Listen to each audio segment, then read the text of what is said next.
Hi, would you like to learn how to ask questions more politely in English? Welcome to Jen's Jyugyou. My name is Jen, and today you're going to learn how to make indirect questions, sometimes known as embedded questions. In English, you can ask a direct question or an indirect question. Indirect questions tend to be more polite, and they're called indirect questions because they usually start with the expressions, "Could you please tell me?" "Would you mind telling me?" "Do you know?" or "I was wondering." So to make an indirect question, we start with these phrases, and then we have the WH question word. Then you finish the question like it's a regular sentence. Let me give you an example. The other day I was at the bank and I needed to sign and date some papers, but I had forgotten what the date was. I could have asked a direct question and said, "What is the date?" But I wanted to be polite in that situation, so I changed my direct question, "What is the date?" into a polite, indirect question. "Could you please tell me what the date is?" "Could you please tell me what the date is" is an example of a polite question. It's an indirect question. To make an indirect question, you can see how the verb comes near the end of the sentence instead of at the beginning like it usually does in a question form. Let's take a look at a few more examples of direct questions and how they're changed to indirect questions to be more polite in English. What time is it? This can be changed to a more polite question. "Excuse me, could you please tell me what time it is?" So, "Could you please tell me" is a good way to start an indirect question. "What time" is the WH part of our question. And instead of saying, "What time is it?" we say, "What time it is." "Could you please tell me what time it is?" This is how to make indirect questions. "Where is the washroom?" "Oh, where is the washroom?" I want to ask someone this question, but to ask them politely, I will say, "Excuse me, do you know where the washroom is?" You can see how the end of this indirect question is what the beginning of the person's answer will be. "Do you know where the washroom is?" "The washroom is over there." I missed my flight. When is the next flight to Vancouver? If I want to ask someone at the airport this question politely, I will say, "Excuse me, would you mind telling me when the next flight to Vancouver is?" A really big mistake that a lot of students make with indirect questions is that after starting their indirect question with one of the 4 ways I mentioned, "Do you know?" "Could you please tell me?" "Would you mind telling me?" or "I was wondering," after those expressions, students forget to make an indirect question and they just ask the question like a regular question. Don't do that. After using one of those 4 expressions, make sure you have the WH, the subject, and then the verb. Who was he? I want to know. Who was he? So to make an indirect question, do you know who he was? So far, all of the questions that we've looked at have been using the be verb. However, it's obviously possible to make other indirect questions using different auxiliary verbs. Remember, an auxiliary verb is a helping verb. They're verbs such as be, have, and do. When you're changing a question that contains an auxiliary verb into an indirect question, you need to remember to delete, erase, get rid of the auxiliary verb, and make sure that the main verb in the sentence matches with your subject.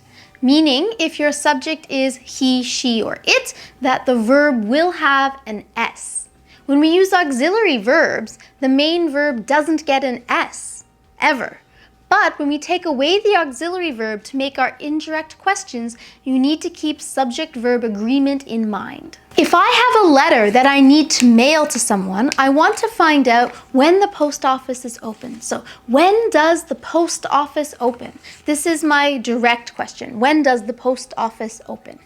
To make it a polite, indirect question, do you know when the post office opens? So you can see the verb opens because the post office is the same as it. So it opens, the post office opens. Make sure the verb is matching the subject. How much does this cost?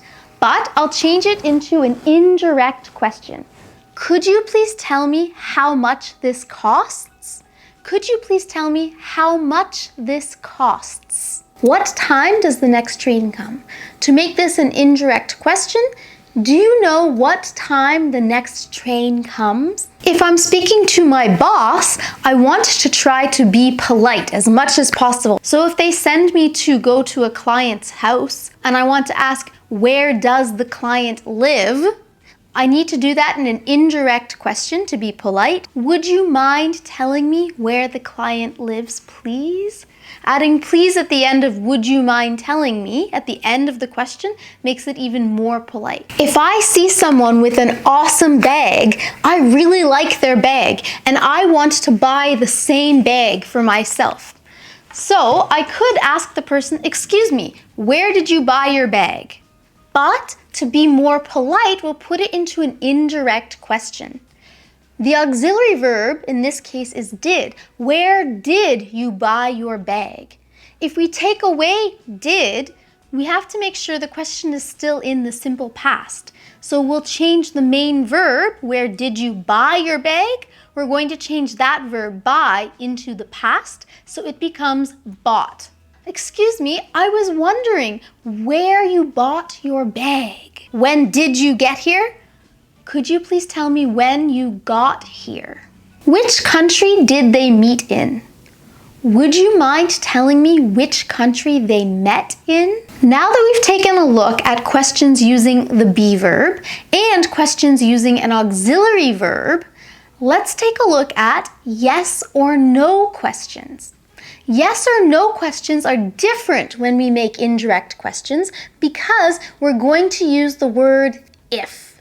If. You're going to start with one of the four expressions. Do you know? Could you please tell me? Would you mind telling me? I was wondering.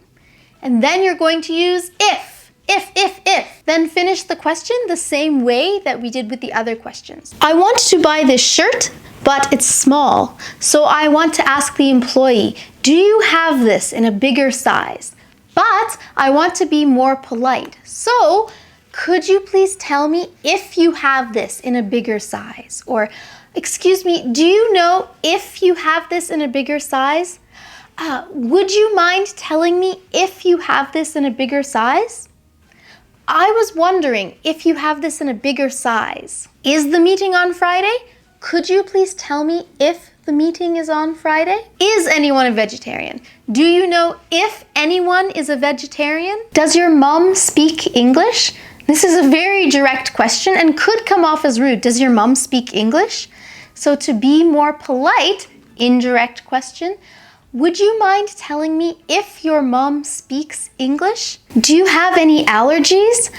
Would you mind telling me if you have any allergies? Oh, did I forget anything? To be more polite, would you mind telling me if I forgot anything? This one is using a yes or no question in the simple past. Did you catch it? Did I forget anything? Did is the auxiliary verb. Did I forget anything? It's a yes or no question. So to make it an indirect question, would you mind telling me if I forgot anything? We're changing the main verb, forget, forgot. So today, you learned how to take regular direct questions and turn them into indirect questions to be more polite. I hope this will be very helpful for you when you want to speak more polite English and ask questions more politely. And now it's time for Question of the Day. For today's question, in the comments below, I want you to practice writing direct questions and changing them into indirect questions. questions. Practice what you've learned in today's lesson. Thank you so much for watching today's lesson. If you found it useful, please subscribe to Jen's Jyugyou and give this video a thumbs up. Good luck with your English studies. See you in the next lesson.